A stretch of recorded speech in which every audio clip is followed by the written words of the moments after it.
Бүгінгі күндә Южная агрофермасы комплексында 1300 баш сауым сыйыры исәпләнә. Безнең төшерү төркемебез яңа гына бозаулаган сыйырларны сау вакытына туры килде. Чиста сыйфатлы сөт алу өчен тиешле технологияләр үтәлә. Айсылу Даутова өчен көндәлек күнегелгән хезмәт бу. Ел башыннан алып бүгенге көнгә кадәр ул бер сыйырдан уртача 5000 килограммга якын сөт сауган. Чисталык сакларга тиешбез без. Сөт чиста булырга тиеш. Элекәйендә ничектер бүтән төрле, хәзер инде бүтән төрле карыйсын терлеккә уже. Бүтән уйлар уже бүтән төрле. Элек ничектер эшли кирәк кебек, хәзер уже шуннардан башка тора алмыйсың кебек, бүтән эшкә кул бармый да кебек. Как будто син шунда гына бүтән җары бердә эшли белмисең дә кебек уже. Терлекләрне ярату Айсылуны 20 ел элек фермага эшкә китерә дә инде. Ул вакытта хәзерге кебек заманча комплекста түгел, эшләү өчен уңайлыклар да юк. Барысы да кул хезмәте белән башкарылган.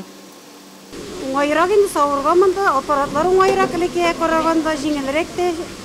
Уңайда сөт ташымыйбыз элеккә кебек. Сыйлар ышкындырмыйбыз, каптырмыйбыз. Элек шулай эшлик, хәзер киләбез. Технология буенча эшлибез, савабыз. Җиңелрәк, уңайрак хәзер, безгә җиңелрәк. Айсылу Даутова районда тәҗрибәле сыйыр савучыларның берсе. Озак еллар башкарган тырыш хезмәте Татарстан Республикасы Авыл хуҗалыгы һәм азык-төлек министрлыгы тарафыннан мактау кәгазьләре белән дә билгеләнеп үтелә. Хәзер ул үзе яшьләрне өйрәтә, аларга остаз. Яшьләр килә.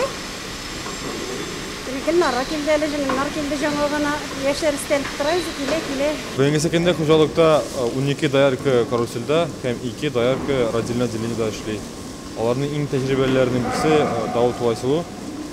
Алар технологияны җиренә җиткереп эшлиләр. Безнең Айсылу инде хәзер яшь поколениене уже өйрәтеп килә.